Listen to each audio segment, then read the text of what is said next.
Okay, let's start that again. Welcome to the special business meeting for the District of Squamish for Tuesday, September 21st. As always, we're very grateful to be meeting and working on the traditional territory of the Squamish Nation. We have an amended agenda in front of us to add a piece of correspondence that was missed at the end of last week. Is there a motion to approve the amended agenda? Moved by Councillor Ray, seconded by Councillor French. Any opposed? Motion carries. And nearing the end of time when we have to do Ministerial Order M192, we are ensuring openness, transparency, accessibility, and accountability at this meeting by the following means. The meeting is being live streamed. A video of this meeting will be available on our website for viewing on an on-demand basis. The meeting is open to the public for electronic participation via WebEx, and there is limited in-person participation in council chambers to observe the council meeting. There's someone that would move that. Moved by Councillor Anderson, seconded by Councillor Herford. Any opposed? Motion carries. Council, any notice of motion? Seeing none, we do not have any delegations, petitions, or proclamations this evening. Any consideration of unscheduled public attendance?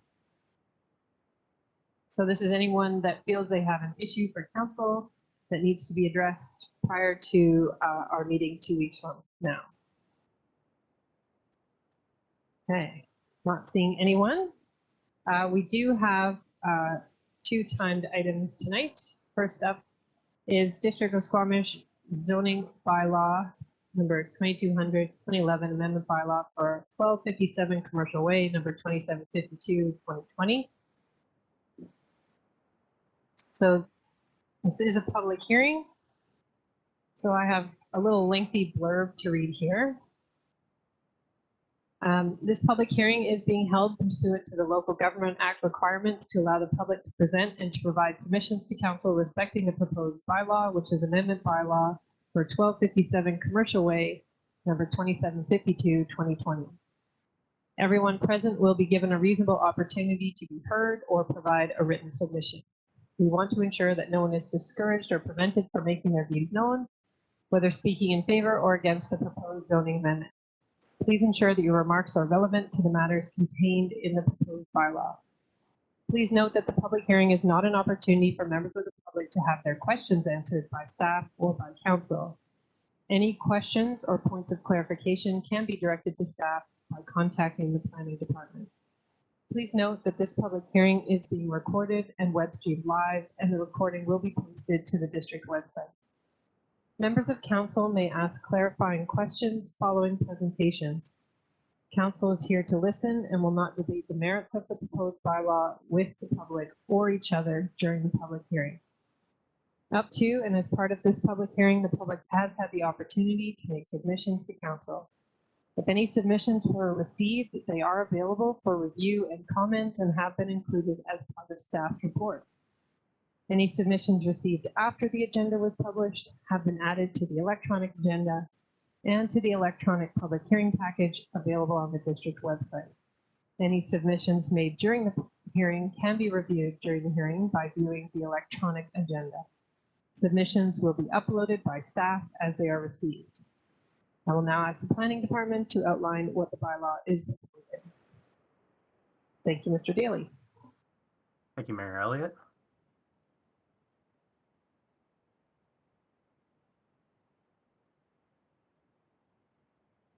Can you see my presentation all right? Yes, we can. All right. Good evening, Mayor and Council. My name is Brian Daly, Development and Subdivision Coordinator with Community Planning. I'm here tonight for a public hearing for a rezoning application at 1257 Commercial Way. At the July 20th, 2021 special council meeting, amendment bylaw number 2752 was given second reading and a public hearing was scheduled for this evening. Subject property is located at 1257 Commercial Way and is zoned Specialized Business Service Center, I-9. Property is located within the expanded commercial activities area of the business park. Adjacent properties are zoned Specialized Industrial Business, I-8. Properties to the south are zoned Business Park Industrial, I-11, and the property to the east is zoned Adventure Highway Commercial, C-11. The southern portion of the property is currently developed with 4 buildings. The amendments in this rezoning application have been requested by the landowner to encourage uses from the business serving commercial sector, as the majority of the site has attracted tenants from the food and fitness sector. The rezoning can be summarized as follows. Personal service establishment has been added as a permitted use. Conditions of use associated with personal service establishment have been added to restrict this use to 3 uses total and not more than 418 square meters of gross floor area in the I-9 zone, with a maximum individual tenancy of 158.4 square meters. Staff have been negotiating this proposed use over the last year with the applicant and are supportive of allowing limited personal service establishment uses on this site. OCP policy supports limited commercial uses that serve the needs of employees of the business park.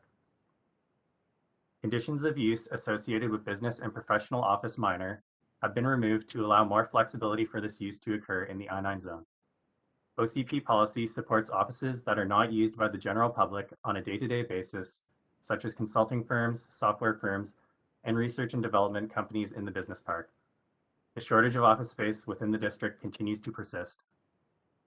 An additional condition of use associated with restaurants has been added to restrict restaurant use to the existing built location in the I-9 zone, as shown on the slide. No restaurants would be permitted in the remaining unbuilt portion of the site. To increase flexibility for retail tenants, the 140 square meter minimum individual retail tenancy has been reduced to 102 square meters and allows for a reduction below 102 square meters, provided that the shortage of floor area is taken by the adjacent tenancy.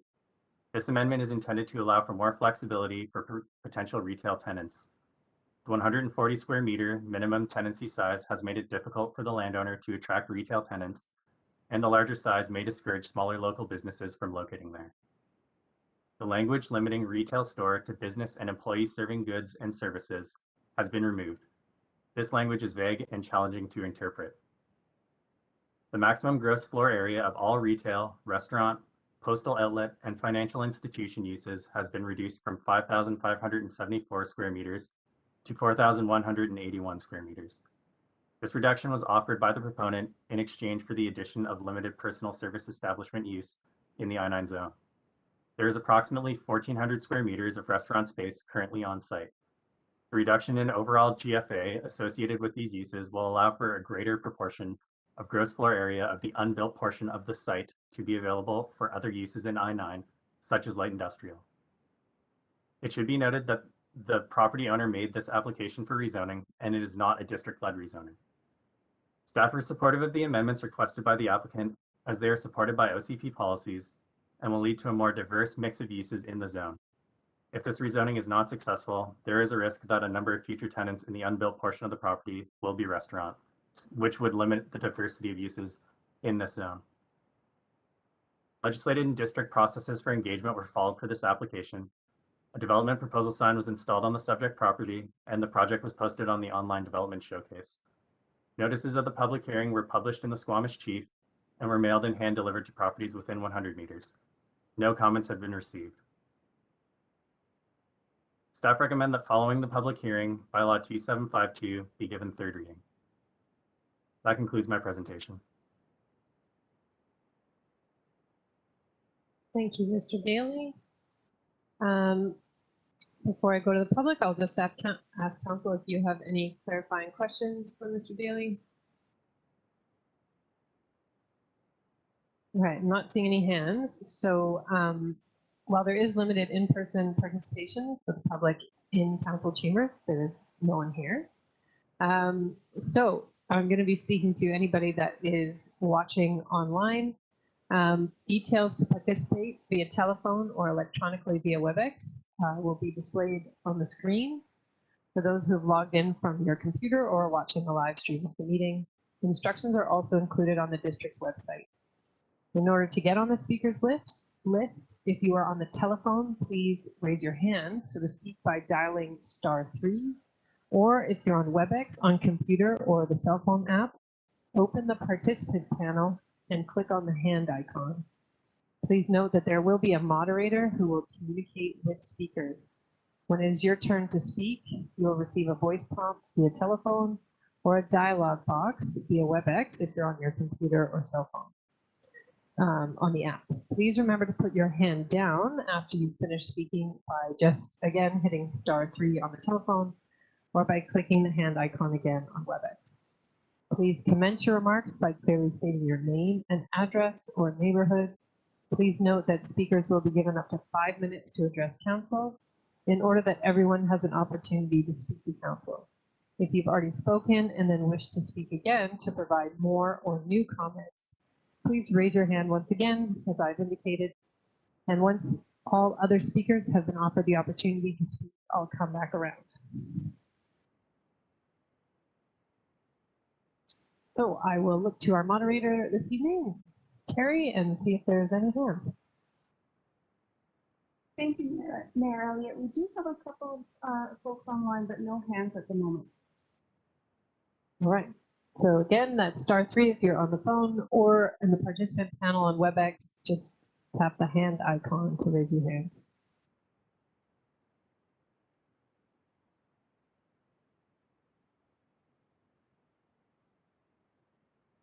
Mayor Elliott, no one is indicating they wish to speak.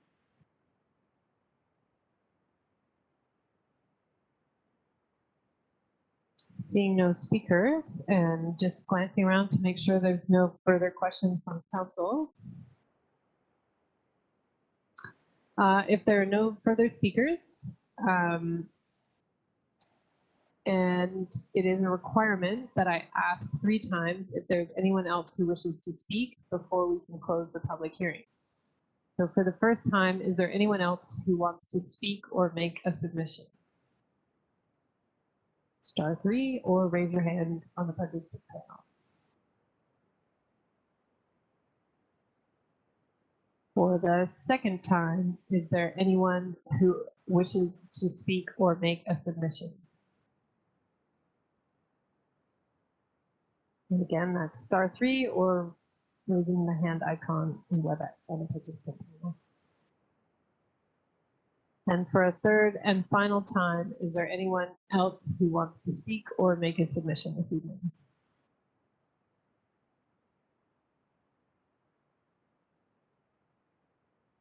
Okay, we have no speakers. So please note, council members are not permitted to receive any further submissions or hear either a proponent or opponent to an application once the public hearing has been concluded.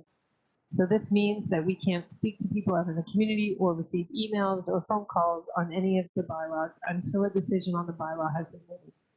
Any and all communication from this point forward must be channeled to staff. If there are no further speakers, I declare the hearing closed. Thank you very much for your submissions, and thank you, Mr. Daly, for your presentation.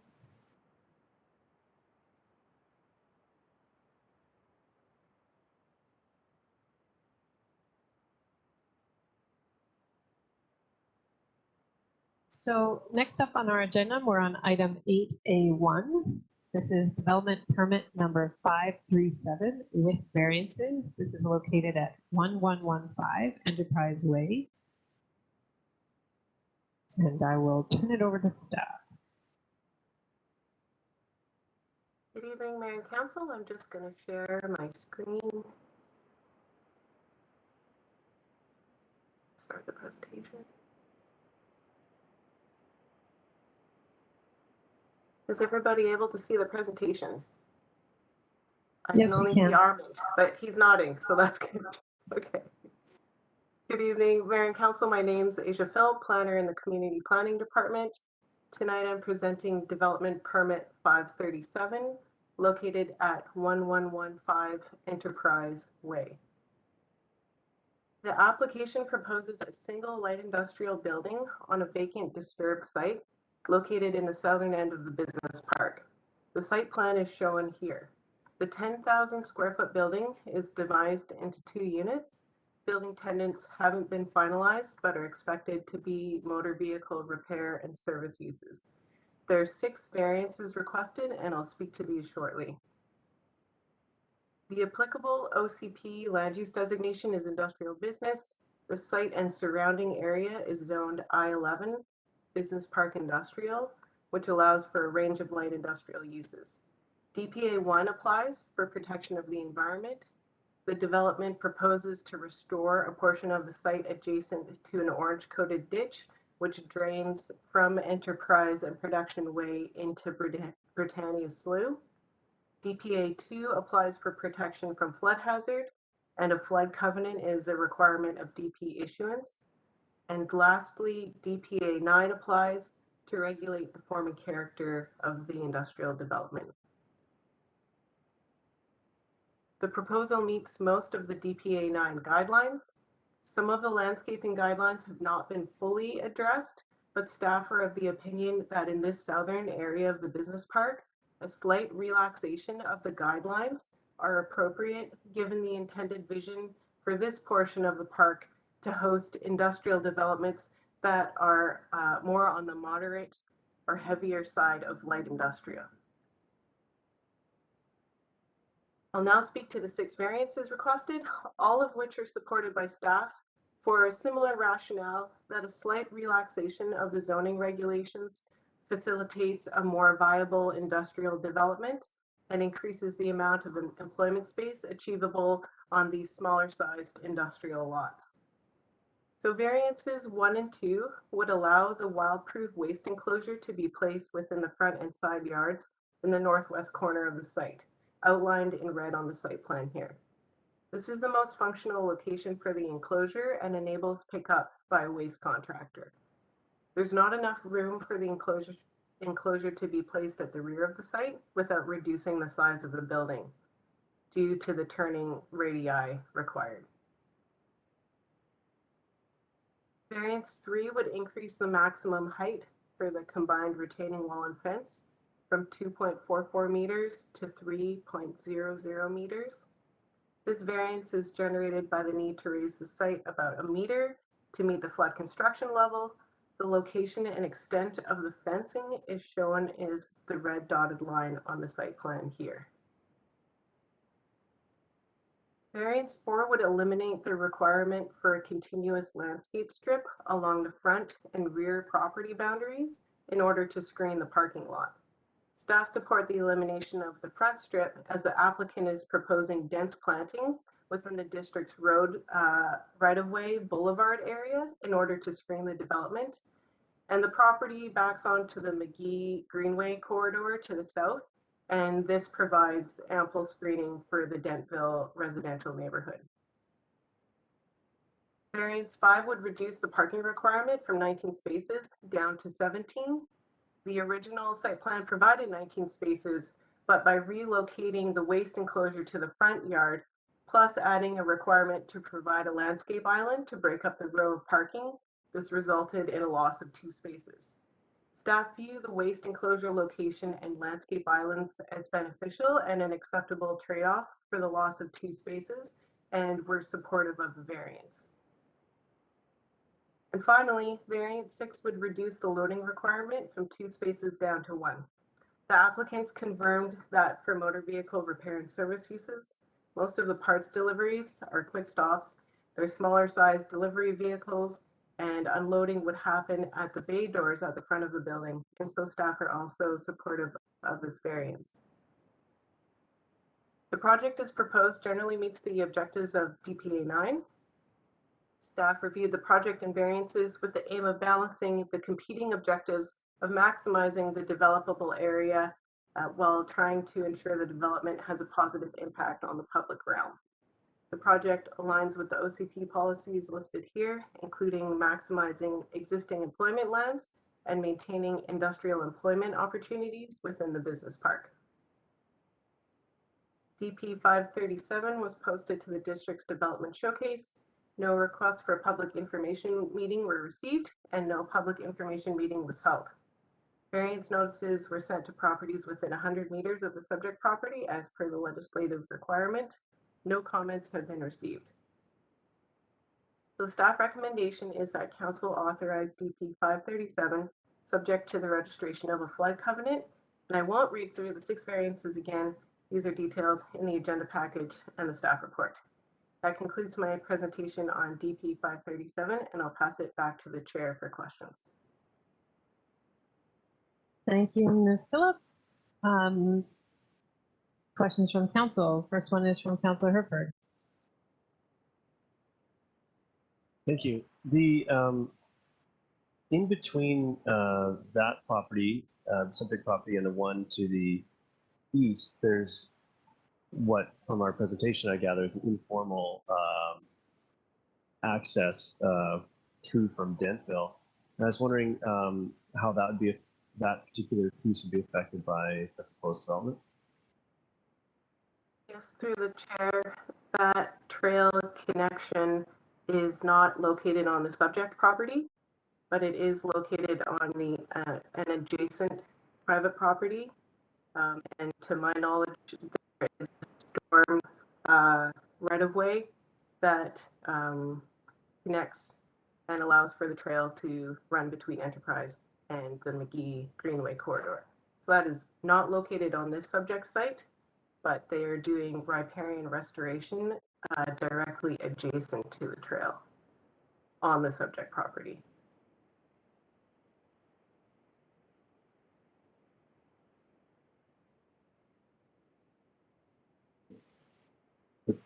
Yeah, according to the GIS, I just see the entirety of that gravel on this site. So I just want to be clear with that. I don't want to miss an opportunity, given the number of variances here, to maybe legitimize that if it is in fact on that property. So I'm seeing and hearing conflicting information on that particular piece. I'm not sure how to. I can respond again. Yeah, through the chair. So that the aerial photo doesn't align perfectly with the property boundaries in many situations, and that's this particular situation as well. So we have a surveyed site plan that shows that the trail is not located on the subject property. Any other questions from council? Councilor Pettigo. Yeah, thanks. A couple questions. With the landscaping on the district right of way or boulevard, who becomes responsible for that landscaping after the fact? It's through the chair. So our frontage and boulevard maintenance bylaw that was recently passed.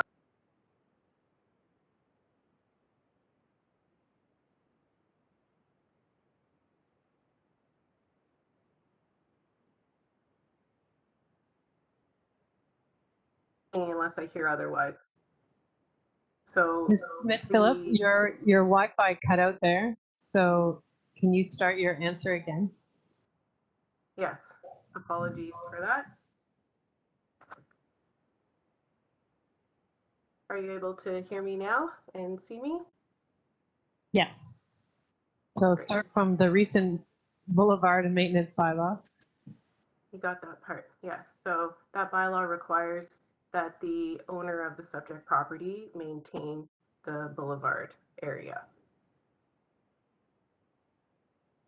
Okay, thank you. And then the side setback reduction, would that in effect constrain the neighboring property to the west, I guess, or in terms of fire protection access and so on and so forth? It seemed like a very narrow setback. So I'm just wondering if you can speak to that. Yeah, I can add a few comments to that through the chair. So it is a very minimal setback between the waste enclosure and the adjacent property. Staff are of the opinion that the adjacent property is fully built out. That building to the west is in fairly good condition, and I wouldn't see that being brought forward for redevelopment anytime in the near future. So that risk is likely pretty minimal, but it can be resolved. There might be some BC Building Code additional requirements, but it probably wouldn't be anything more onerous, given that the industrial uses generally require all non-combustible buildings. Not sure if Jonas Balnishkis is on the call and he can add to that, but staff are of the opinion that given that we're unlikely to see redevelopment of that western property, it's likely a safe call to make. Yeah, if I can just echo what Asia said. It will be determined at building permit, the fire separation requirements for that property and that building.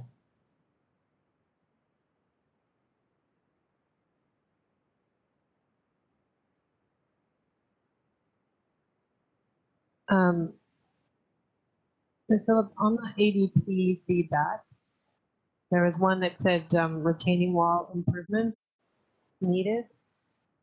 And then the table just says retaining walls will be concrete with concrete finish. And it's difficult to know whether that was an improvement or the status quo. Yeah. Through the chair, I can't confirm whether that would be an improvement. When the application was brought to ADP, there wasn't any detail on the materials that would be used for the retaining wall. And subsequently, following that meeting, the applicant confirmed that they would use concrete and avoid lock blocks or something like that. So visually, staff were satisfied with the concrete as proposed. And can you tell me, is there an overhang all the way around the building or just at the front? There's an overhang at the front and rear, and a very minimal overhang along the sides.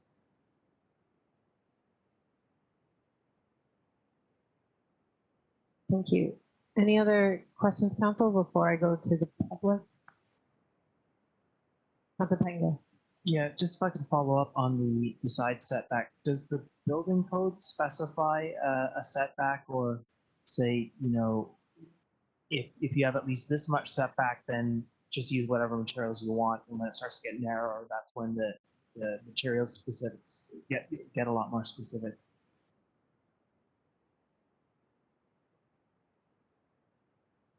Go ahead, Ms. Phillips. Oh, I was just going to invite Jonas to speak to Okay. this. Go ahead, it's Mr. a very Valdez. detailed code question.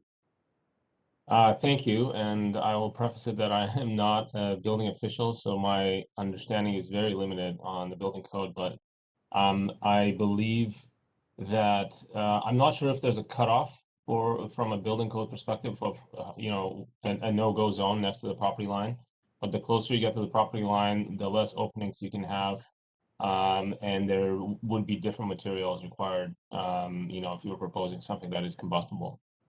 So yeah, I can't provide you an exact answer. Apologies.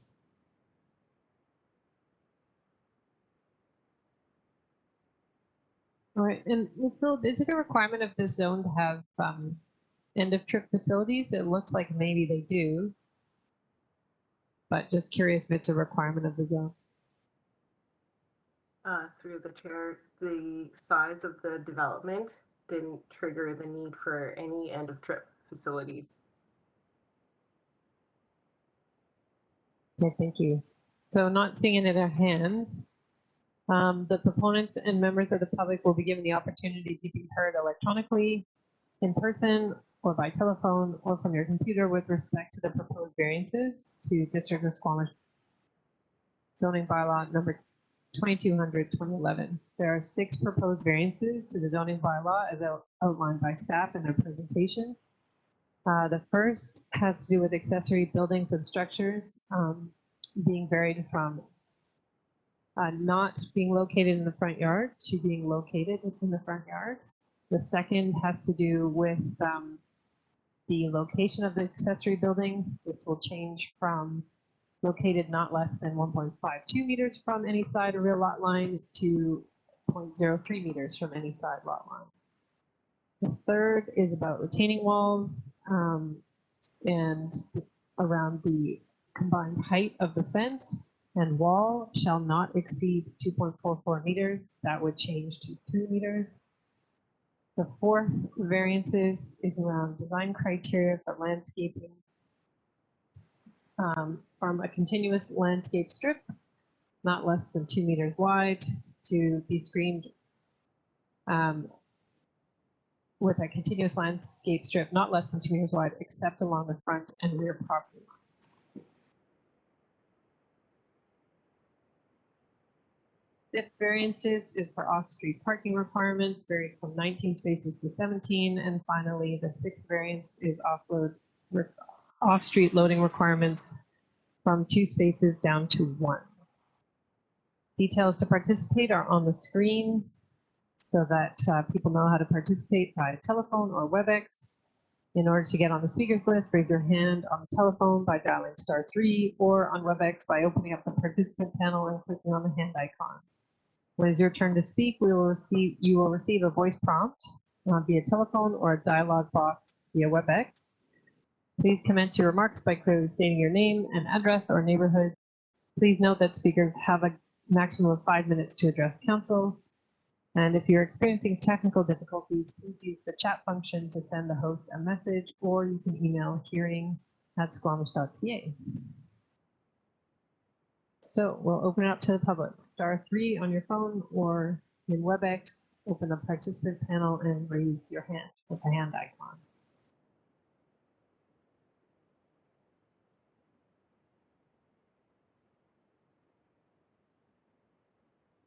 Mayor Elliott, there's no speakers at this time.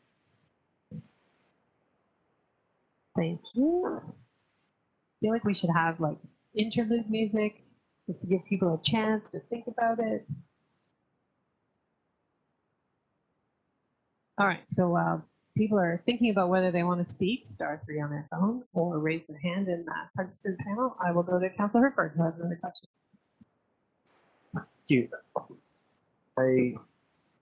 The rationale for the reduced loading area, given that the loading areas are generally or considered for larger vehicles, which makes me question the one loading area we have left on that property that's at the very back corner, and whether we're not actually contemplating removal of all loading bays from it in sort of a practical sense, given how far that is the back of the building. Staff have any rationale for the support of the layout as proposed?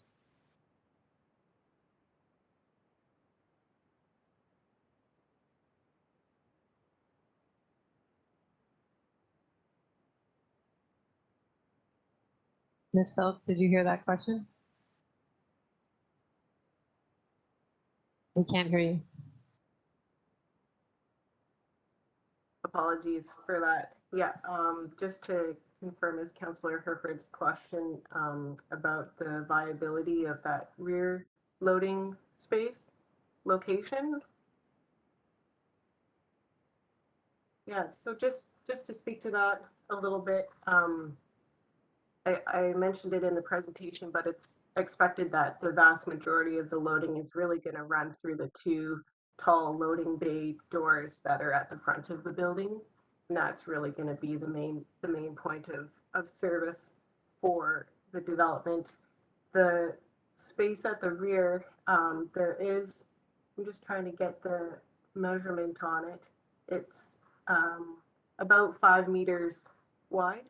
So there is adequate space there for smaller trucks, not for GFL trucks, and that's the reason why we required the applicant to push the waste room to the front, but certainly for smaller sized trucks. So it's not ideal that would apply to all universal light industrial uses, but for this particular the future tenants that are proposed according to the owner or the developer here, that's satisfactory for them.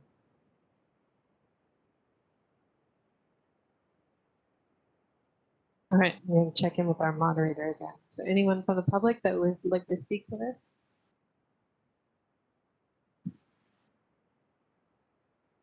No speakers at this time, Mayor Elliott. So we'll give people one last chance. *3 on the phone or in the participant panel on WebEx. Raise the hand icon. Council, any last questions or clarification from staff?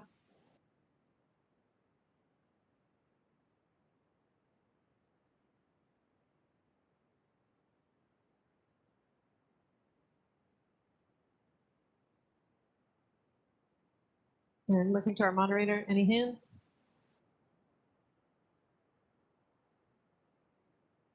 No hands, Mayor Elliott. Thank you. All right, so council, unless you've got any other questions, I think we can move on to considering the DP. And the recommendation is that we approve with the variances. Councilor Race, you're moving that? And seconded by Councilor Anderson. Comments? Councilor Race and then Councilor Anderson. Thank you. Quickly, variance is requested, appropriate for this form of development in this location, without getting specific, but I think there's good rationale for each of them. And I don't think it is something that sets a precedent necessarily for other parts of the business park, but it works for this particular development. So I'm voting in favor of that. Councilor Anderson? Thank you. Yes, I will also be voting in favor of these variances proposed. As staff has described, this is a heavier type of light industrial land use. It's a type of land use and a category of businesses that face a lot of cost pressures due to our scarcity of land of this type available. So I think we should be careful not to make our development permit and other guideline requirements more onerous than they need to be. And I refer to things such as building and accessory building siting, landscaping, and fencing. The proposed variances seem to me to strike a good balance, and at the same time, they are setting new standards for this neighborhood, and so I'm happy to support them. Thank you. Thank you, Councilor French. Thank you. Improvements like this on empty lots in the business park are welcome, and I'm encouraged to see this new building. And the variances that are being requested, I think, are totally acceptable, and I'm comfortable with all of them. Yeah, voting in favor. Thank you. Councilor Herford. Thank you. I'll be supporting this. As others have stated, I think the variances requested all have good rationale behind them, and I'm excited to see an empty lot in the business park transform into somewhere where people can make a living and better contribute to the community. So I appreciate that, and thank you for everyone's work on this. Thank you. I will call the question unless I see any more hands. Any opposed? Motion carries. Thank you very much, Ms. Phillip. So we are on to item 9A1, and this is to contemplate third reading of the amendment bylaw number 2752/2020, for which we just had the public hearing. Is there someone like to move third reading? Moved by Councilor French, seconded by Councilor Race. Any comments? Councilor Anderson. During our last discussion of this proposed bylaw amendment, was in exchange within council and staff, we reviewed certain uses that are appearing in other neighborhoods, such as the downtown, that may not, in today's circumstances, may be less appropriate in the downtown area than in the zone that we're speaking of with this bylaw amendment. And I'm referring to things like pet grooming. It's a type of activity that involves typically a lot of people with cars pulling up, and we just may simply have better capacity to address some of the proposed uses that will be allowed under this bylaw amendment in this proposed I-9 zone. So I'm supportive of the staff recommendation. Thank you. Any other comments?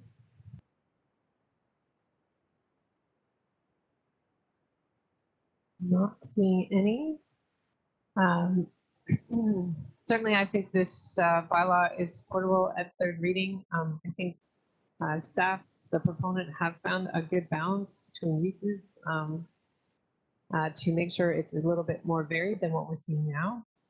And I think over time gives us a bit more information about what is working and not working in that area. So appreciate that, and we'll be supporting third reading. I'll call the question. Any opposed? Motion carries. Thank you, Mr. Daly.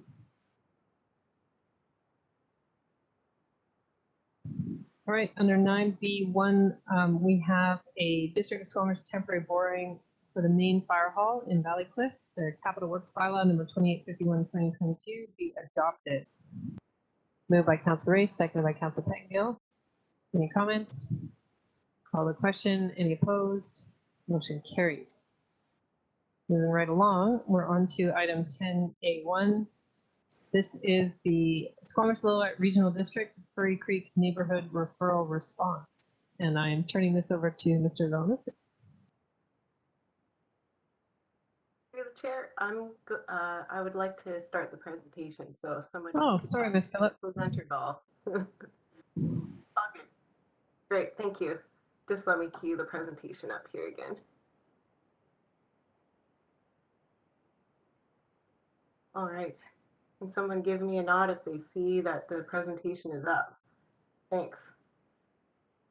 Good evening, Mayor and Council. Asia Philp with the Community Planning Department. I am back tonight to present staff's response to the SLRD referral on the Furry Creek neighborhood development.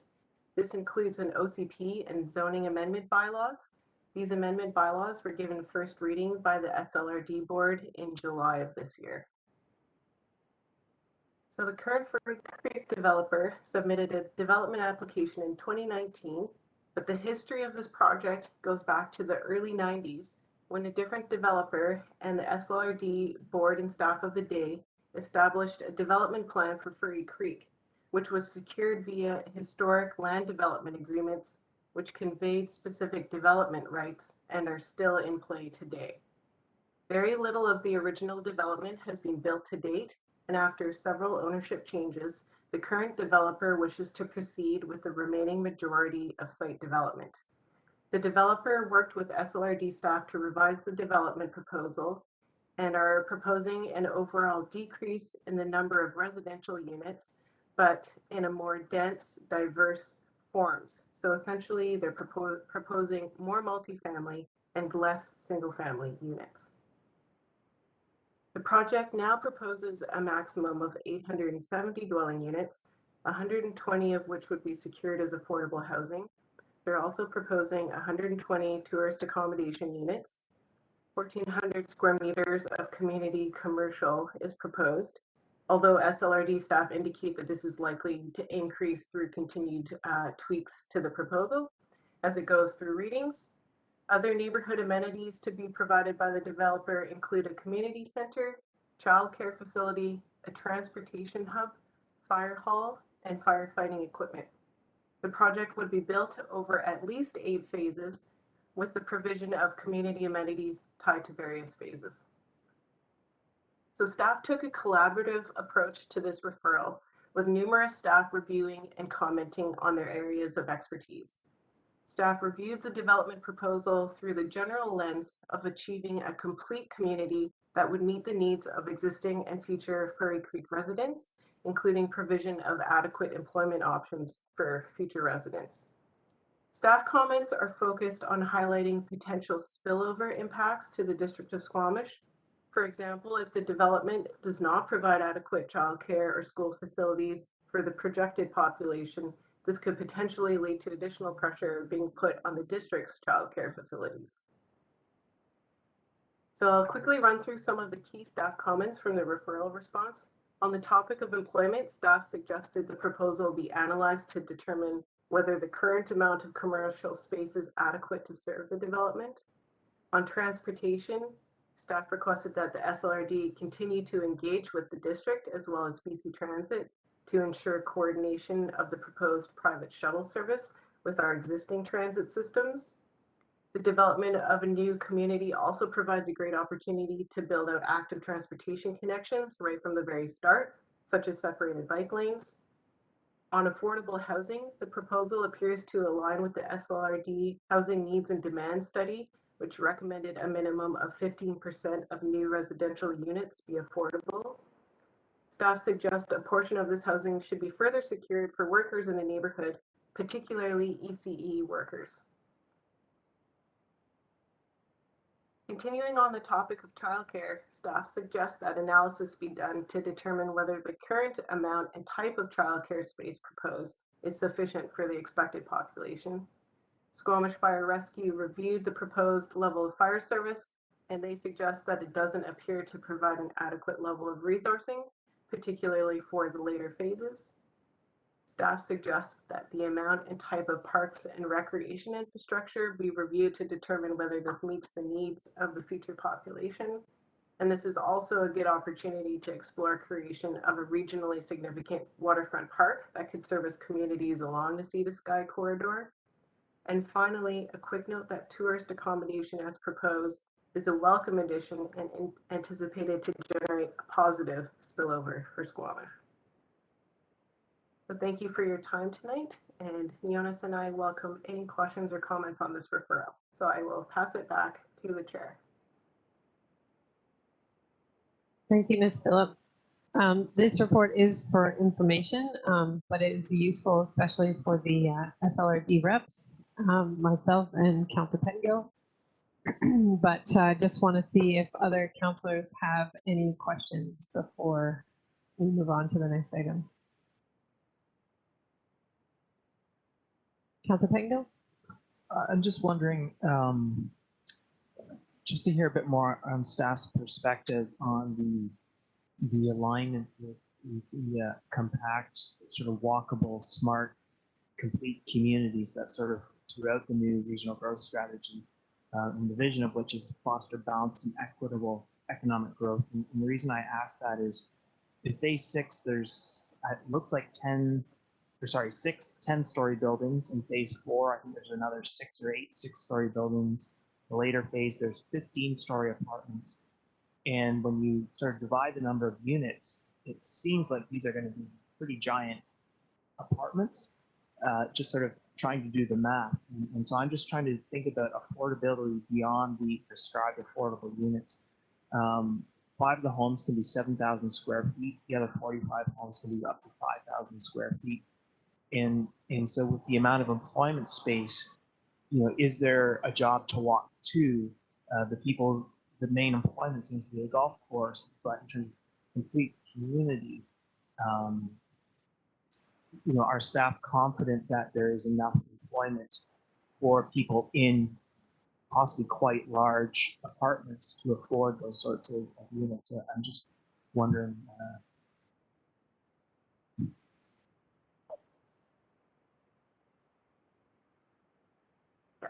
Through the chair. So just a quick comment.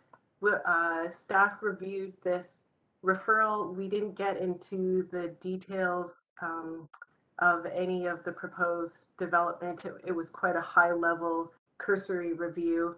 And so we're recommending that SLRD staff complete that analysis to review whether the provision of the small amount of commercial space and the limited amount of employment opportunities there are in an okay or acceptable balance with the amount of residential proposed. So the district staff haven't completed that work. We're recommending the SLRD staff do so. Thanks, and I appreciate that. And I saw those comments, I appreciate that, but it also, unless I just read too quickly in our introduction, it seemed that we were saying we agreed that this was a step towards complete communities and so on. And so that's the piece where I wasn't sure if that, I guess I want to dig into that statement, or maybe I misunderstood. Mr. Alaniskas? For you, Mayor, I think that we're raising that as a question, as Zaja said. It seems to be that there may be an imbalance between the amount of employment space proposed and the residential density. So we are, through this response, raising that point with SLRD staff. So I think we cannot confirm that this would be, would fit those goals and policies of the RGS that talk about complete communities. There's a number of questions that would have to be answered before we can assess that.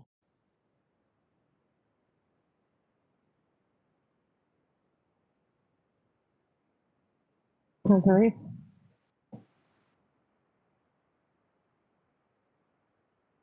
Thank you.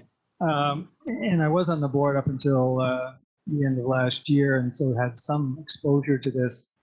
And I think staff have really hit the significant points of this development as I knew it. The two challenges from my perspective are covered by staff, and that is the fire support, and also the second one is the access to the water. I think those are remaining challenges that will have to be sorted out by the SLRD board, but I think those are properly noted by staff. Okay.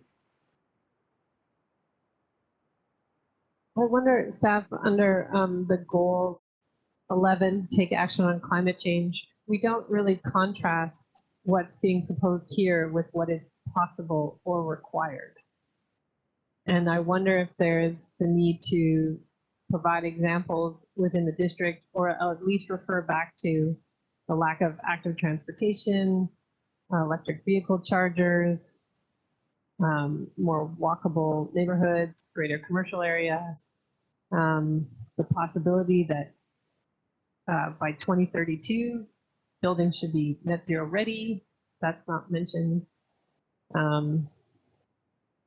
Yeah, I just wondered if we looked at it not from sort of this is acceptable, but more what is required in a climate emergency. Through the chair, Go ahead. I think you raised some really strong points. One person that we did not refer this to was Ian. I see him on the call there. So that's one thing. Before we send this off to SLRD staff, we could put that lens to it and provide flush out comments of that nature in more detail. Thank you. I think that's a great suggestion. Any points of clarity, questions, comments from council? I think this was very helpful. Yep, go ahead, Council Pega. Yeah, I just had in my notes because I did raise some questions, but I think also in the SLRD staff report, there's a commitment to no LNG connection, and I believe when I followed up on that, it was actually natural gas. So I would love it for our staff to dig into this if Mr. Pickett's able to do so. But my understanding is the plan for this to be a fossil-free development, which is a positive thing. Thank you.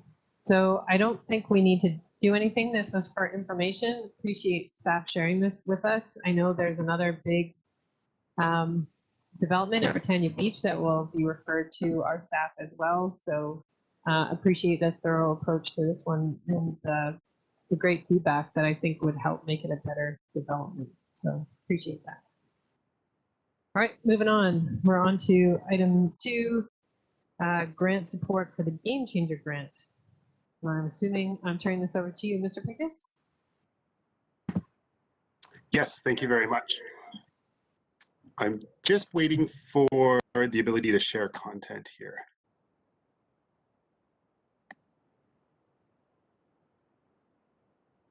Here we go.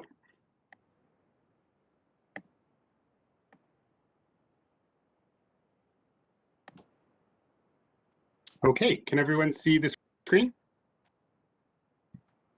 Just shout out if you can't, because I had to maximize it. Thank you, everyone. My name is Ian Pickett, and I'm the manager of sustainability. Mr. Pickett, we can't see your screen. Oh, you can't? No, just give it another shot there.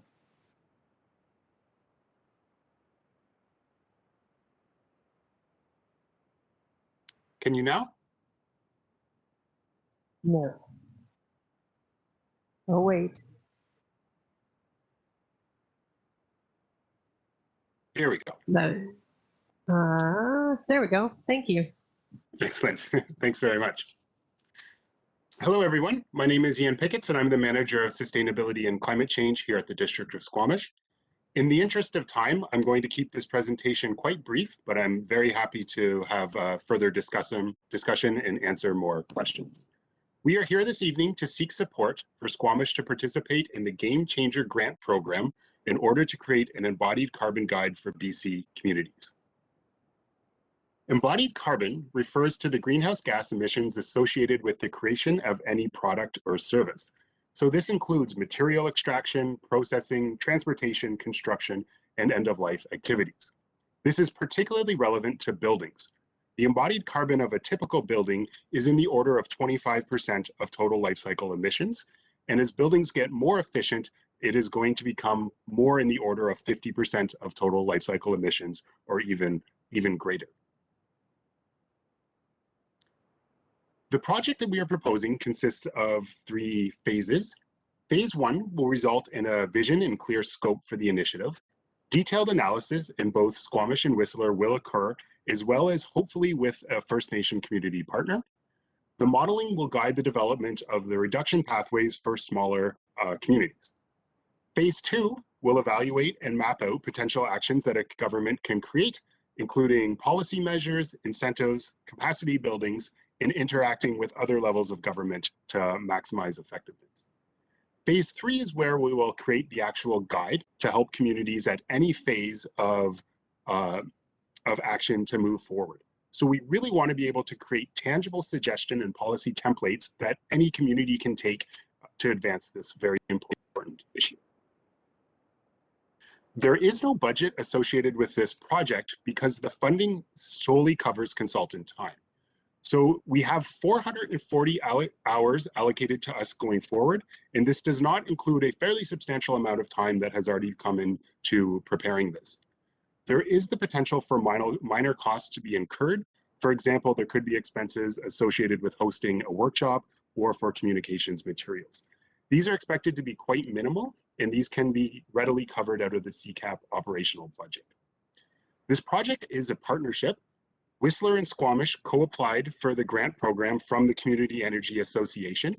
And since we've been made aware of some really groundbreaking research that the Pacific Institute for Climate Solutions has embarked on, and they are being brought into this project as well, mostly through the leadership of Hannah Teiter, who just wrote a really excellent guidebook generally about embodied carbon. So this guidebook represents basically boosting us forward hundreds of hours, because we get to start from much further ahead than we initially thought.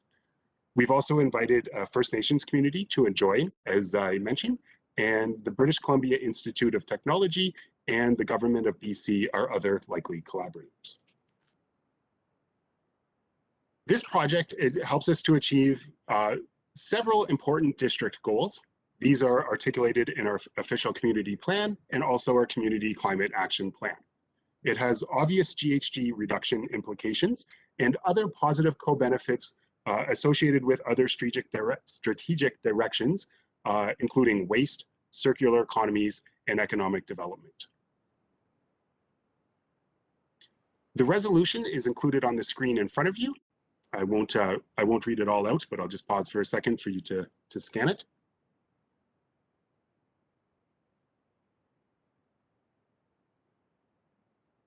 And thank you very much for your attention. I look forward to any questions and comments.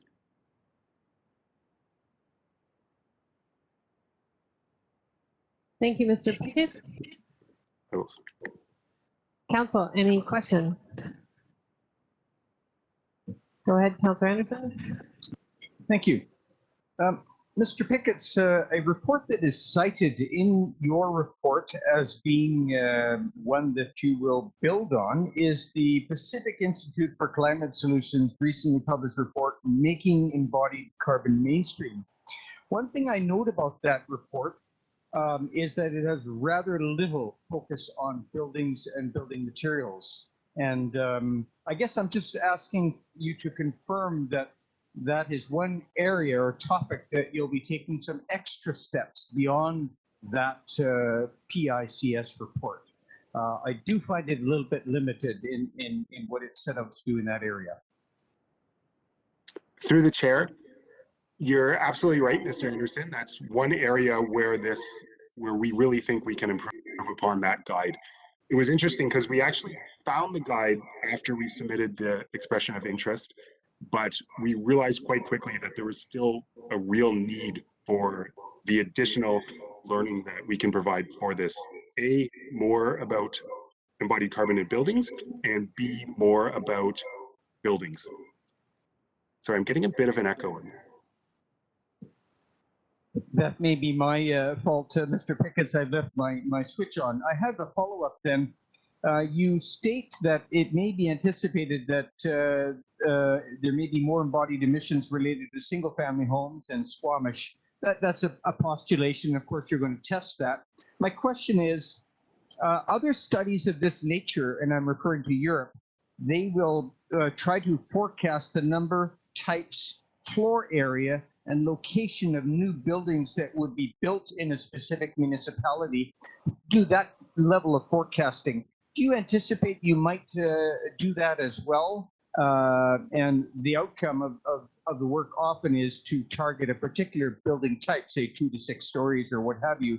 But that type of analysis of number, types, floor area, and location of new buildings, do you anticipate getting involved in that level of research, say here in Squamish?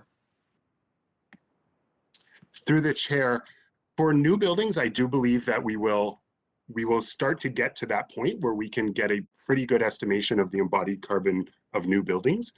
One thing that we've been really going back and forth about is the extent to which it is valuable to calculate the embodied carbon associated with buildings that are already existing.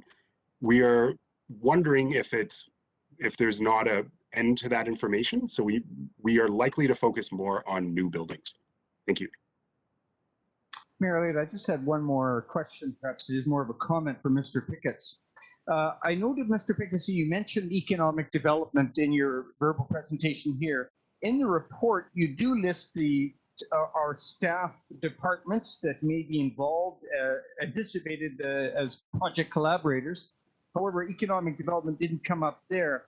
And I would just strongly recommend that it would be quite important to involve our economic development department for a couple of reasons. They have intimate, ongoing liaison with the Squamish Nation regarding related fields relevant to this project. I think also we can't help but note that we have a number of firms throughout the corridor, about half a dozen, that are involved in green building, very advanced green building, and right on that theme of embodied carbon. And in fact, the co-owner of BC Passive House, which is a Whistler Pemberton firm, is a very good source of expertise, Equilibrium Consulting, and they do a lot of work precisely in this field. But we have 4 companies here in Squamish that are doing off-site construction and this sort of thing. So I just wanted to pass on that I think it should be, there's a real opportunity to engage with our economic development department and involve them fully in the project. Through the chair, thank you. That is just an oversight in the RTC. That economic development absolutely should be a partner in that. Thank you for pointing that out. Thank you, Mayor Elliott. Council, any other questions on this Game Changer grant? All right. Someone like to move the motion? Moved by Councilor Herford, seconded by Councilor Anderson. Any further comments?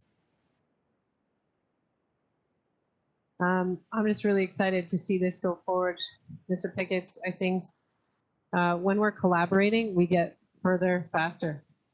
So I really appreciate who's involved in this and who else might become involved in it, and that the benefits will then trickle out to other communities across BC. So this is really important work and happy to support it.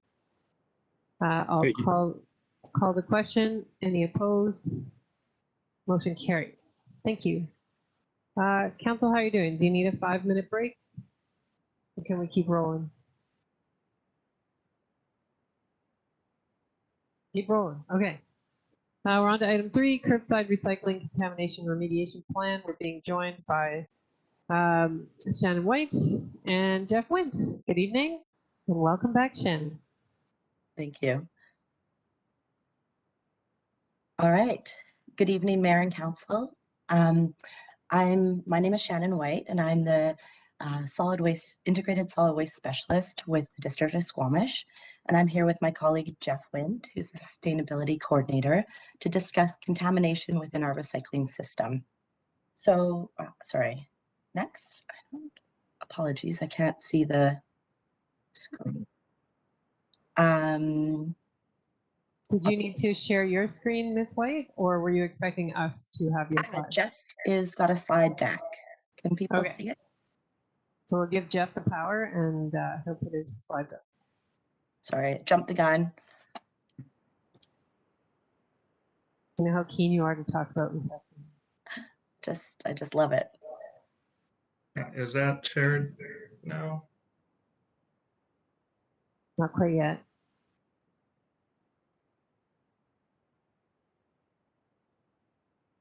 Here it comes. Thank you. We can see that now. Thanks, Steph. So just to give you an overview of what we'll be chatting about this evening is we'll give you a brief backgrounder on Recycle BC, the program, and then transition into contamination in the recycling program, as well as then looking at what we're doing about it. So the contamination remediation plan that has been developed by staff, and then the proposed progressive enforcement we want to dig into a little bit deeper. I just would like to let the council know that we will be back at a committee of whole on November 9th, and that's when we'll be bringing forward amendments to the solid waste utility bylaw and ticketing bylaws. And we'll also have more time to address any issues or questions that come up that could require a little bit more conversation, because we know everyone loves to talk trash. Thank you, Jeff. Next. That's a really good one for your first night back. Thank you. Just really briefly to refresh your memories that Recycle BC is a nonprofit organization responsible for residential packaging and printed paper recycling throughout BC. So essentially Recycle BC agrees to collect our recycling and they also pay us for it is the agreement. Next, please.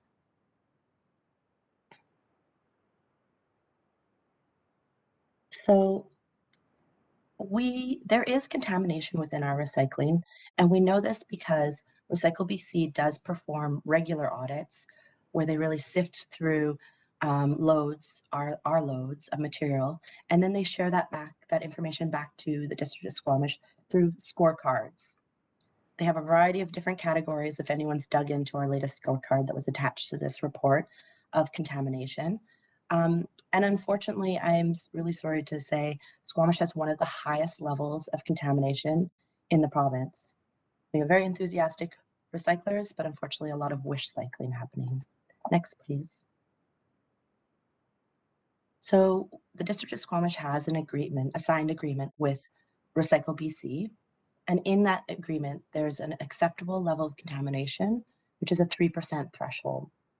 And Recycle BC has the ability to issue us fines, or what they call service level failure credits, up to 24 times a year.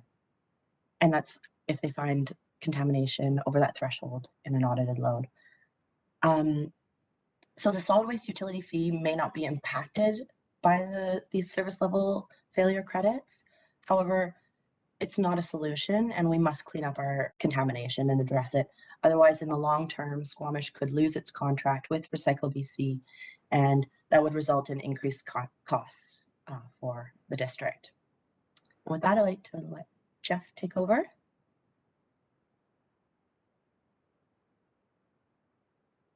BC came to us with the challenge to reduce our contamination.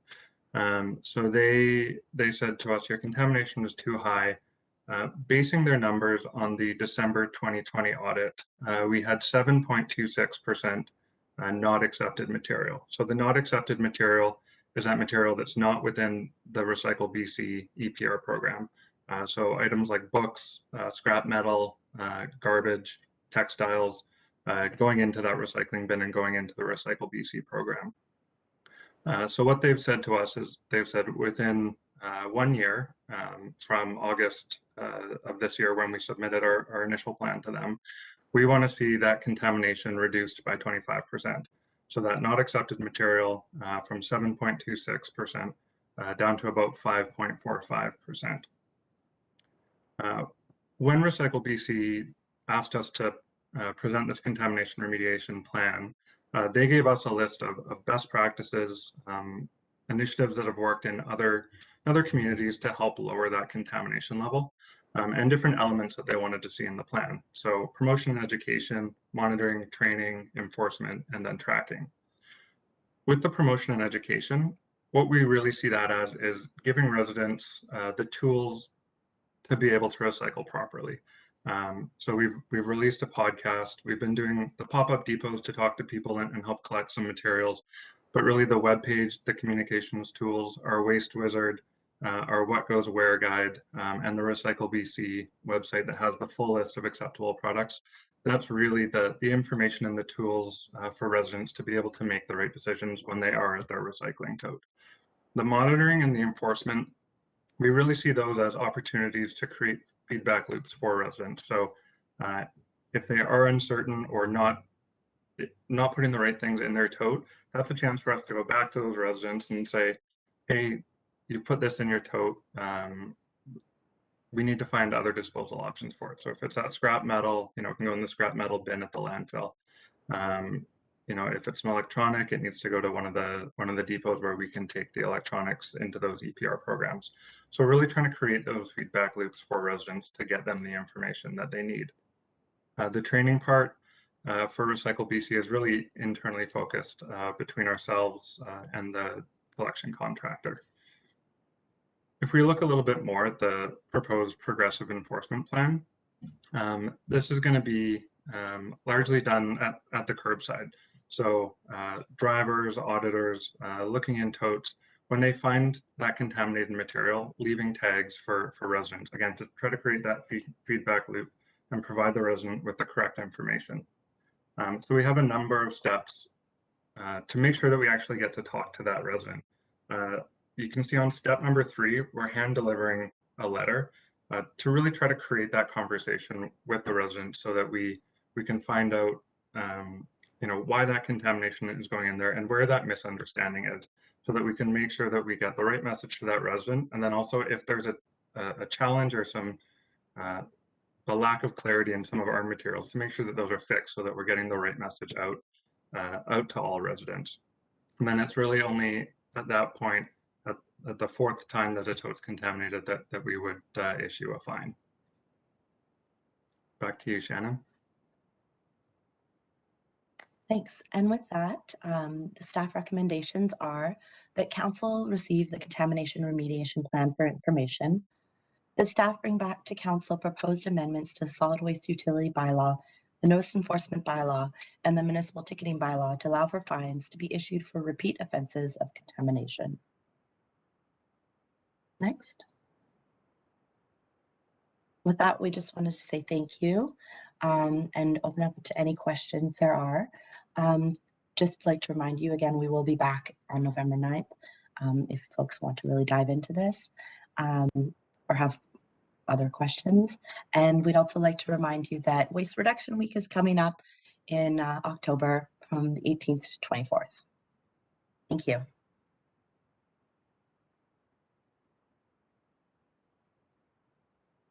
Thank you. I've got a question from Councillor Ford, then Councillor French. Thank you. In your presentation, you mentioned that there's 24 times a year we're exposed to the potential of being invoiced for a fine. Were any fines levied against us this year, or service? I forget, sorry, they had a very particular term for what's essentially I see as a fine. I'll take that one, Jeff. So no, we haven't received any service level failure credits or fines yet. Recycle BC has really taken the approach of working with municipalities, trying to get us without issuing fines to clean up recycling. And when I say us, I don't mean just our community, all the communities who have contamination levels. So none have been issued. However, now the kind of quote unquote threat has been a little bit stronger and is there. So they're saying this plan is a requirement from Recycle BC. And we have a timeline, so we have 1 year, and then fines can come after that.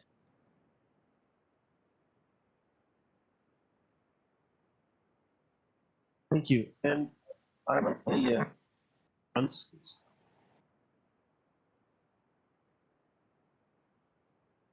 Buen momento. Is it back? Okay, I'm just going to try to go with this question briefly, which is a challenge as I stretch out my intro. with the hand-delivered letter, who's delivering that? And I'm just curious about resourcing here. It seems we have a larger problem, and I'm just curious. There's no resourcing asked with this, or is that in some other coming in some other aspect? That we have an increased enforcement ask, and we've got this hand-delivered letter and monitoring. So don't often see that without a resource ask. It's whoever loses the waste reduction challenge. Ms. White, do you have another answer? I was going to let Jeff jump in on the progressive enforcement if you want. Go ahead, Mr. Wynn. Thanks. To the chair, it would be the sustainability coordinator delivering the letters. I really feel like that's an opportunity for a conversation with the resident. So we want to make sure that there's time to properly, talk about the contamination and make sure that the resident understands why that can't go into the recycling bin. So that would be myself delivering those letters. And through the chair, just to follow up, we have been fortunate enough to obtain a full, Jeff's position as a permanent position within the district. And that's why we haven't had another ask for resource on this, is that this is seen as part of the work. Councilor French. Thank you. My question is also about resourcing, and I think I might be jumping a little far ahead with my question. So if I'm ahead of the game, let me know. I'm curious to know, in as we move forward with this, in the case of contamination being identified in a tote that's way above and beyond what it should be, who would ultimately be responsible for tipping such a contaminated tote? Would it be the District of Squamish? Would it be GFL? Would it be the property owner?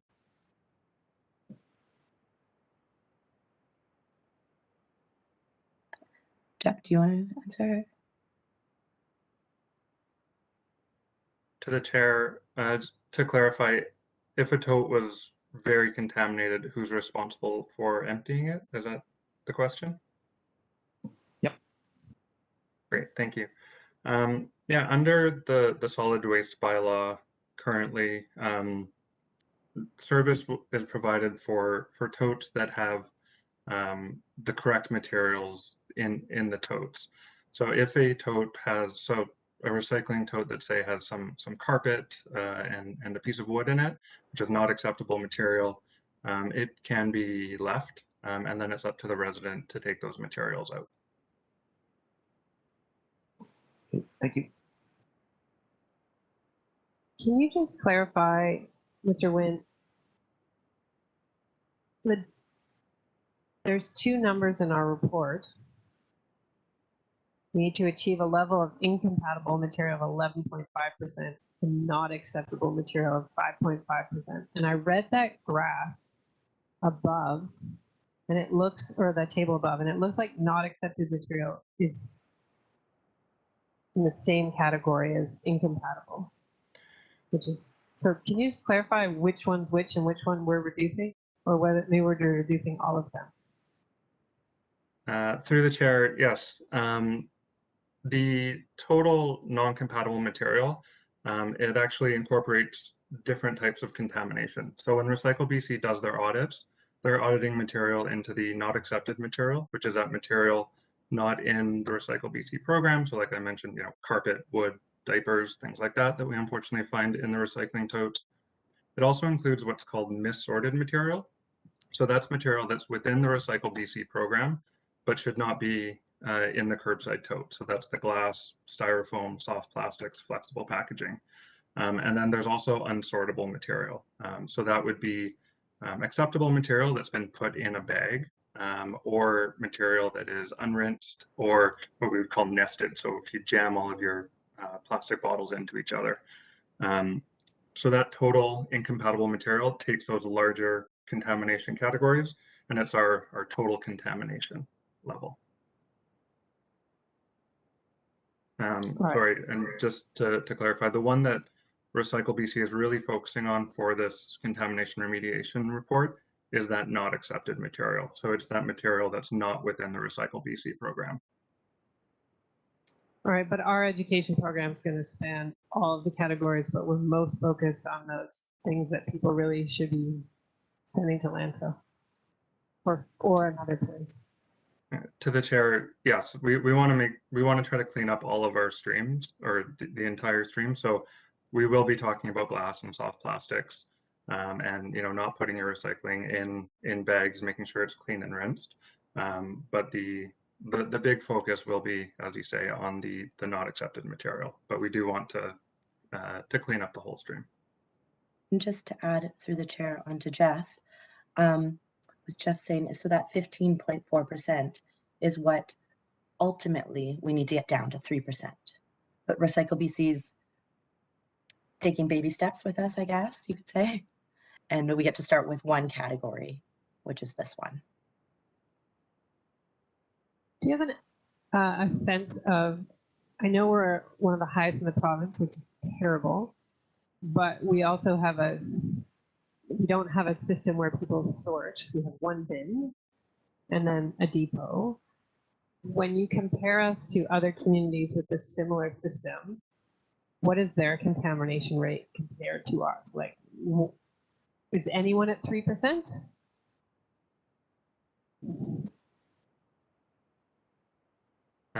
Through the chair, I don't believe any communities are at 3%, none that I'm aware of. I think the provincial average is closer to 6%.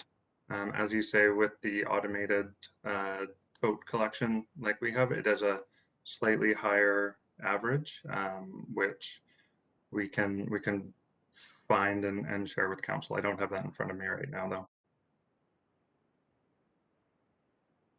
Council, any other questions?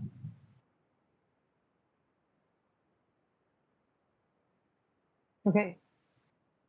So we have a motion in front of us, which is to receive this report and bring back to council the proposed amendments to the solid waste utility bylaw, notice enforcement bylaw, and municipal ticketing bylaw to allow for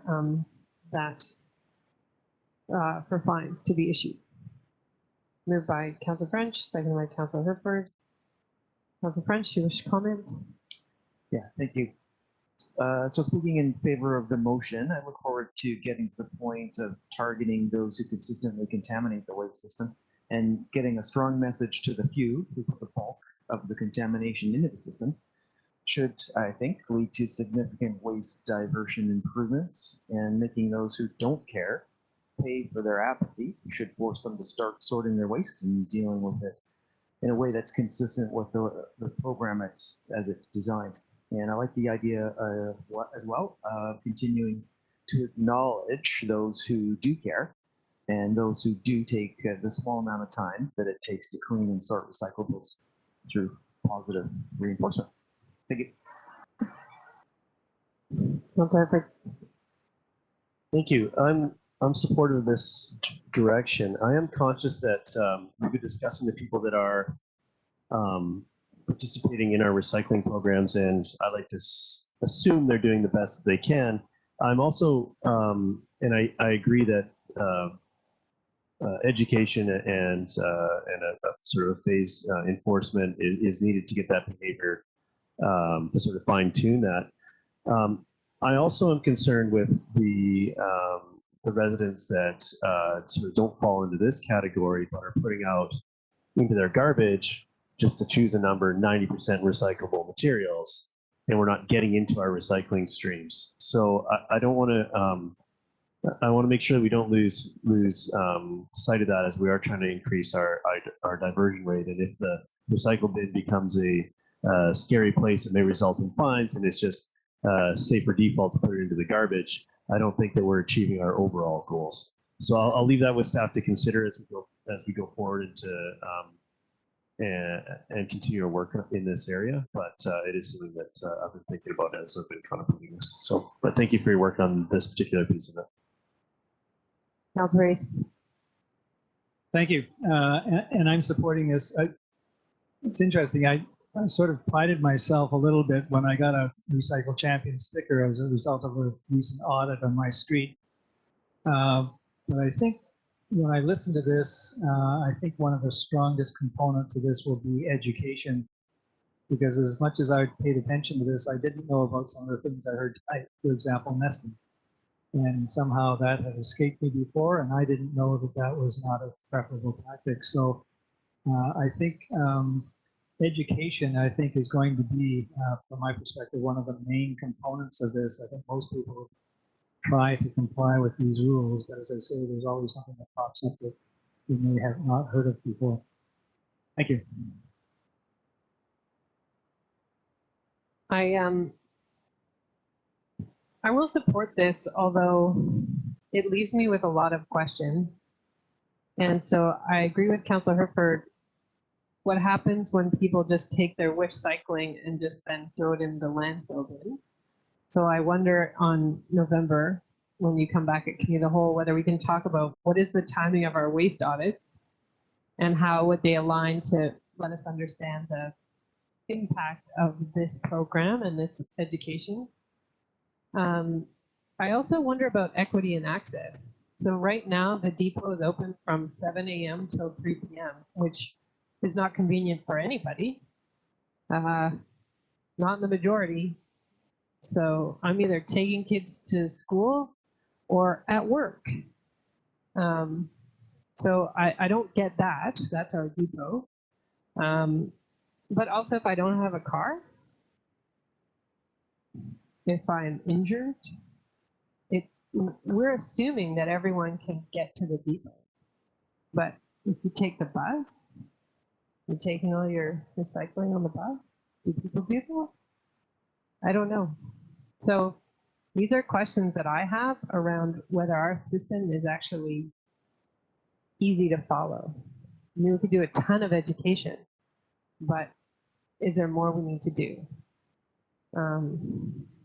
So I think those are some of the things that I'd like to explore at Committee of the Whole on the 9th, is whether it's time to look at the system as a whole once we understand the impact of our education efforts, but also just looking at it from an access and the challenges of separating. And the government keeps adding more things to the extended producer program, which means like in the future I could have 11 depots to get to, electronics here and cans and bottles there, and plastics over here, and my mattress over there, and my camping gas container that goes over here. Like there's a lot of things coming into the extended producer program that they just announced in the last couple of weeks. So we're putting it all in the back of the consumer to figure that out. And I think at some point in our waste management plan, we have to think about how do we make this easier for people through neighborhood collection points or low barrier employment efforts that send people out to collect people's soft plastic. I don't know what it is, but at some point I think we need to look at that, and I wouldn't mind sort of exploring that as a topic in November. But I will support this in an effort to get our contamination levels down in the short term. And seeing no other hands, I'll call the question. Any opposed? Motion carries. Thank you very much. Thank you.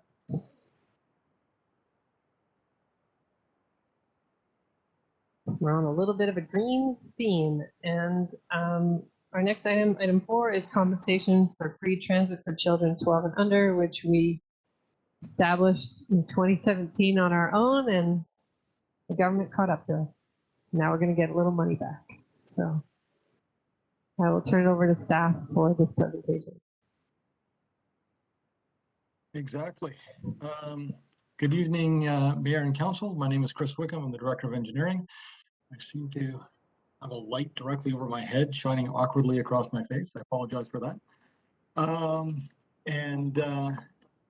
I just have a single slide here today to share. I'm speaking on behalf of Dora Gunn, our transportation planner, who couldn't make it this evening, so I won't take credit for this.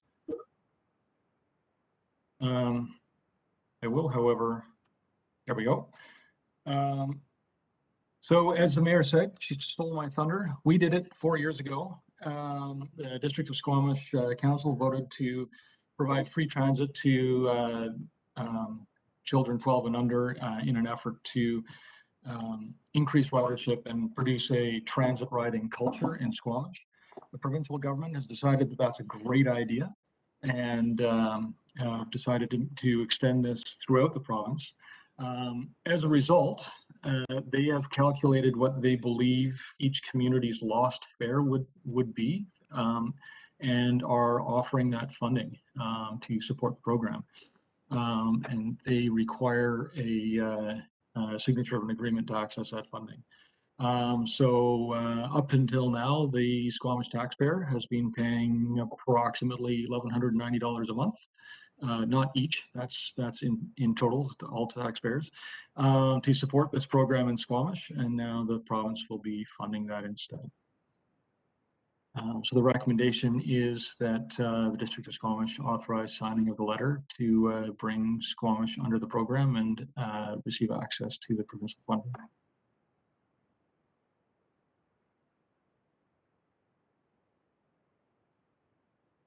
Thank you, Mr. Wickham. Just makes me think about when we'll make transit free for under 18s, just to set the next trend. I got a few hands here. Councillor French, then Councillor Herford, if you, and then Councillor Pettier.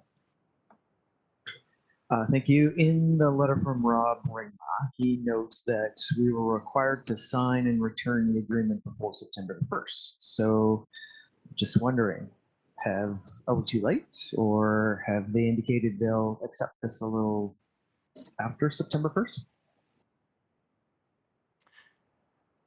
Through the chair, excellent question.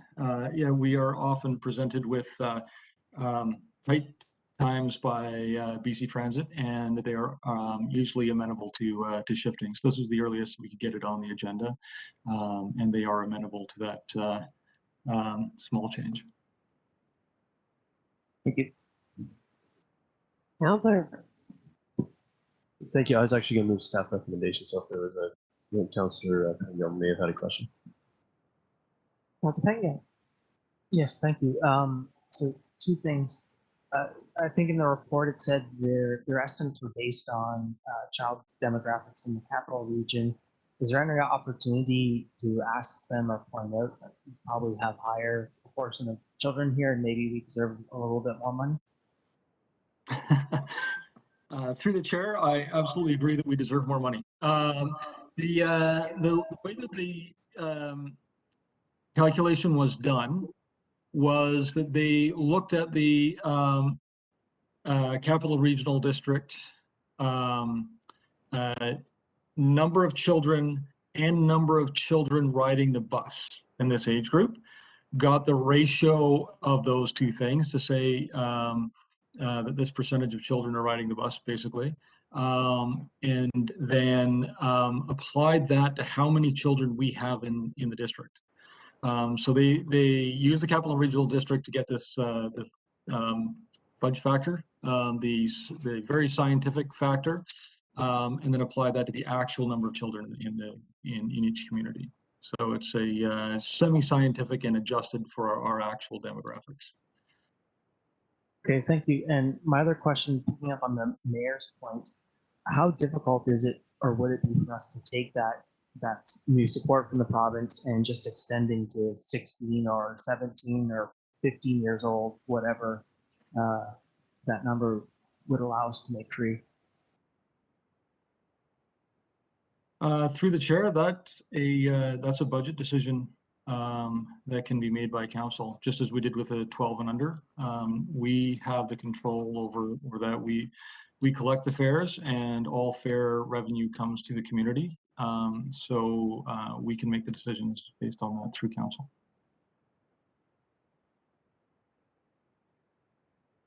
And just add that one of the good risks, but is a budget implication, is that you then need more buses. So it is a budget decision. All right, not seeing any more hands. Someone move that. Moved by Councillor Herford. I'll second it. Any further comments? Call the question. Any opposed? Motion carries. Nice to get a little bit of money back. All right, so we're on to item 11, our consent agenda. If there's anything in this agenda in which you are in conflict, you should declare that now. And if there's any items of correspondence or minutes that you need to pull, then you should do that now.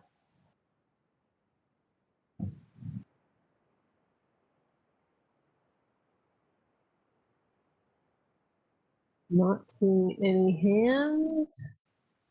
Someone like to move the consent agenda? Moved by Councillor Rice, seconded by Councillor French. Any opposed? Motion carries. We're on to, there are no late items, so we're on to item 13. Correspondence action requested, that correspondence received from P. Kindry regarding the Garibaldi Estates petition be referred to the planning department. Moved by Councillor Herford, seconded by Councillor Anderson. Councillor Anderson and Councillor Rice, looks like you both want to speak to this.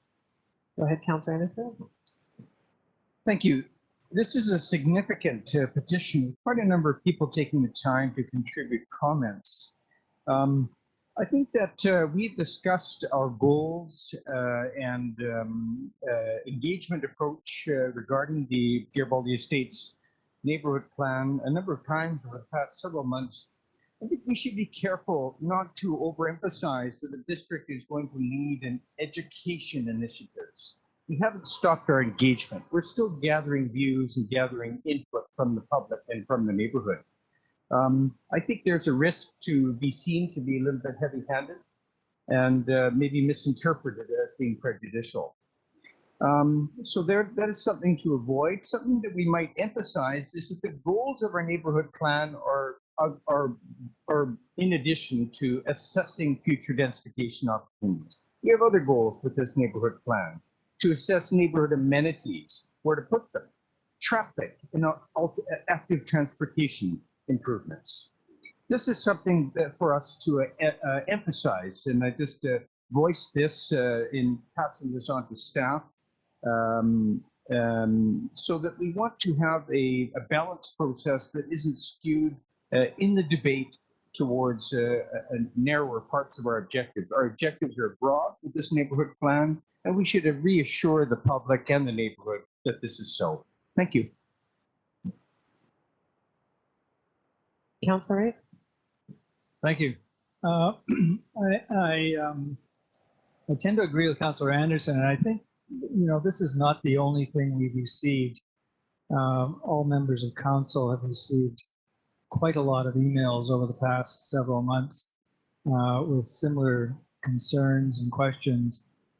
It strikes me, this is supposed to be about a 2-year project, and ordinarily at some point we would start public engagement, usually some ways into it. But this might be one of those occasions, and I'll just make the comment for staff to consider that we have a public information meeting soon, and let people come out and let people hear from staff directly and ask questions to try to satisfy them. Mr. Gunn, I know, one of our planners, wrote a response to one group of people, and it was actually quite well laid out, but I just somehow don't think that message has got out in the community. So this might be one of those occasions where we want to kick this off with a public meeting or public information event of some kind before we actually get into the study itself. So I'll leave that for staff to consider. Thank you.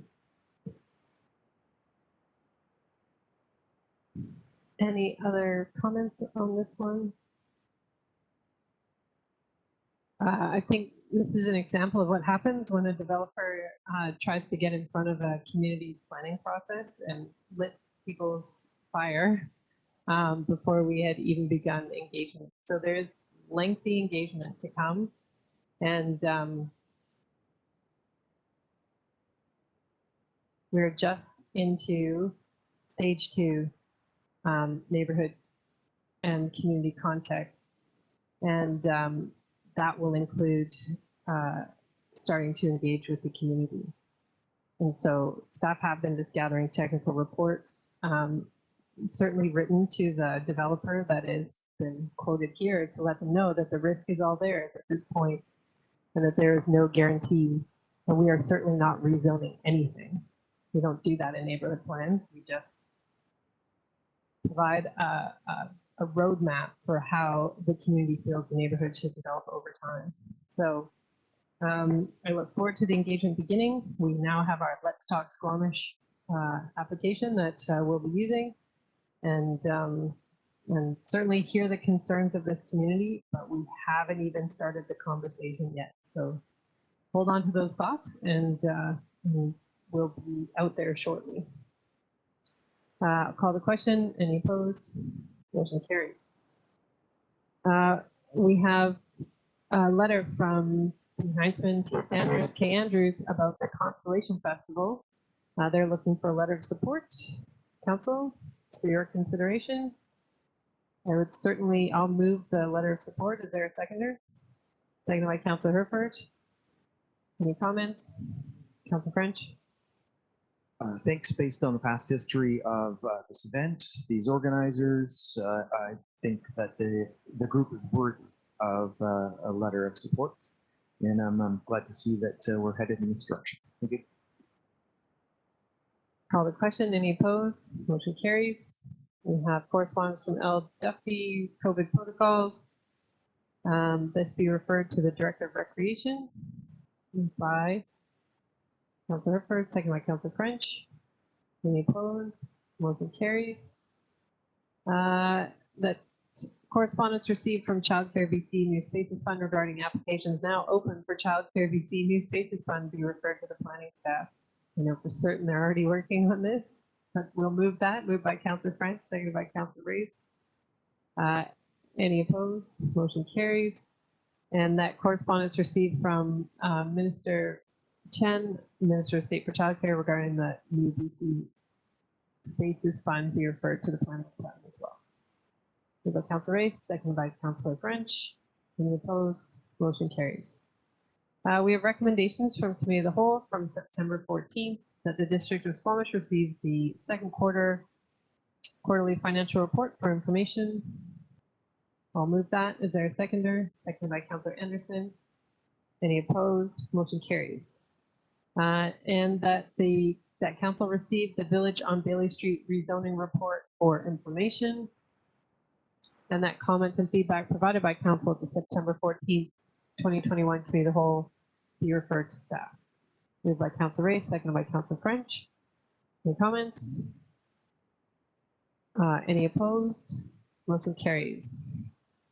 Also from that meeting, that the District of Squamish received the September 14th report from Community Planning on the regional context statement update, and that District of Squamish endorsed the proposed OCP plan Appendix 2 regional context statement table of concordance update for submission to the SLRD for acceptance. Moved by Councilor Race, second by Councilor Pettengill. Any comments? Councilor Herford, then Councilor French. Sorry, I'm just trying to get ahead of, I'm in conflict on the next item, so I was trying to jump the gun on that, but thank you. Councilor French?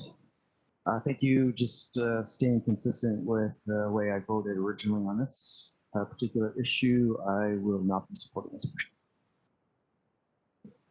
I will call the question. Any opposed? Councilor French opposes. Motion carries. Councilor Herford? Thank you. I'll declare conflict as I did when we first discussed, or when this topic was first discussed. And as I volunteer in a very front-facing position with this organization, and could be a appearance of bias, so I'm going to excuse myself.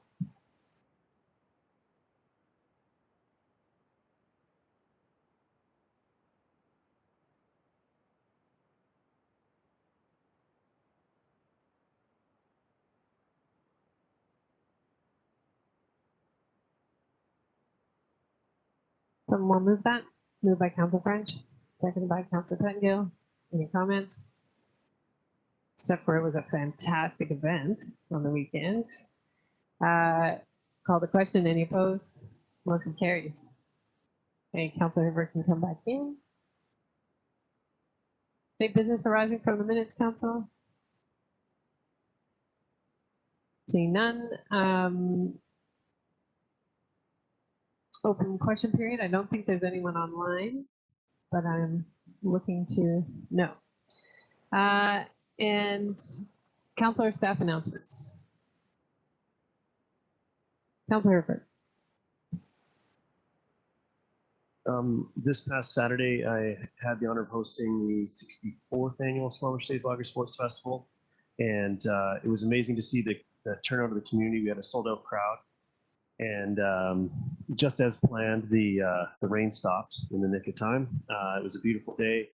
And I can't thank the organization enough.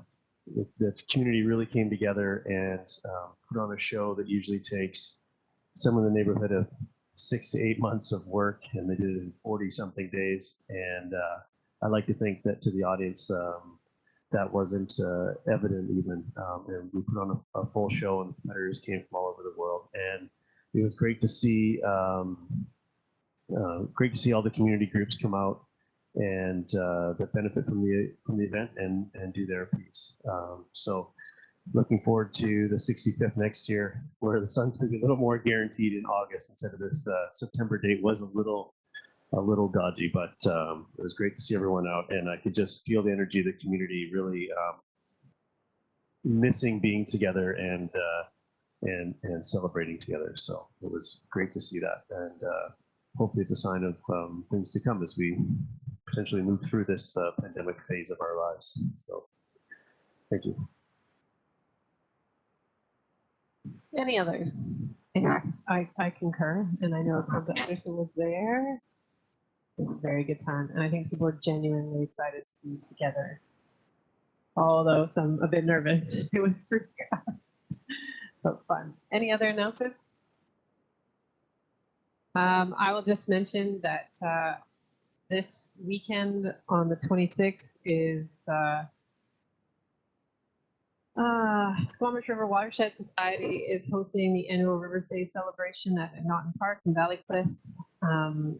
So people want to make their way there. There will be local music, barbecue by donation, cupcakes, Japanese fish printing, games, stewardship activities, riparian planting, and invasive species removal.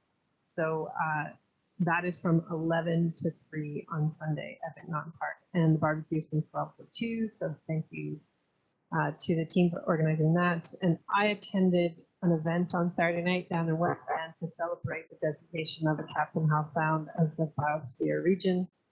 Councilor Anderson was there as well, and it was just a really wonderful evening to celebrate the efforts of a crew of volunteers led by Ruth Simons in Lions Bay, working so hard across multiple levels of government and civil society groups, and to make that designation happen. It is a real accomplishment. We're the 19th in Canada. We had feedback from UNESCO that the application that was submitted was outstanding. The committee is being co-chaired by George Williams at Squamish Nation, and I think it provides us with a really wonderful way forward for collaboration about sustainability and livability and economic prosperity in this region. So kudos to that team, and I know we'll be hearing more from them, because the first thing to come is a management plan, or like the strategic plan for the next 4 years. So we're at this forum.